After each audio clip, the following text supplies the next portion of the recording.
mijozda Gentra mashinasini olib qoldik. Bu Gentra mashinamizga arzongida 130 ming kilometr yurgan. Motorni furushni quyib yubordik. Sababi tozalash jarayoni davom etyapti. Motor ichi qorayib ketgan. Bizda arishtirmagan molda endi birinchi kelishi.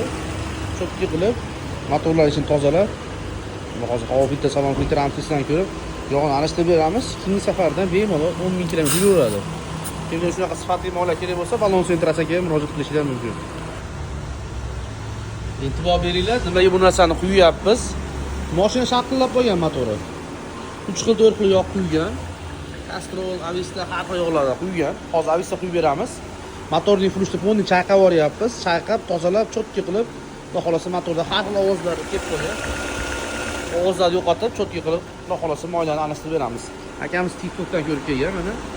Hozir sifatli xizmatlar bo'lsa, Balon Sentrasiga kelaverasizlar, ishlab turibmiz. Yana bitta Cobalt mashinasini olib qoldik. Bu mashinamizga 2 safardan beri e'tibor beringlar, Castrol quyib beryapti. O'ngga qarab, chunki motor ichi ancha tozalanib qoldi. Oldingi holatini qaranglar, nagar holati. Nagarda yuvilib, cho'tki holatda olib qolyapti. Bunga mana GTX Castroldan o'ngga qarab yog'ni quyib beryapmiz. Mana stiker o'chirilgani ham yo'q. Xohlasa, kimgadir shunaqa yog'lar kerak bo'lsa, Balon Sentrasiga murojaat qilishingiz mumkin. Xohlasa, любой mashinaga yog'ni alishtirib beramiz.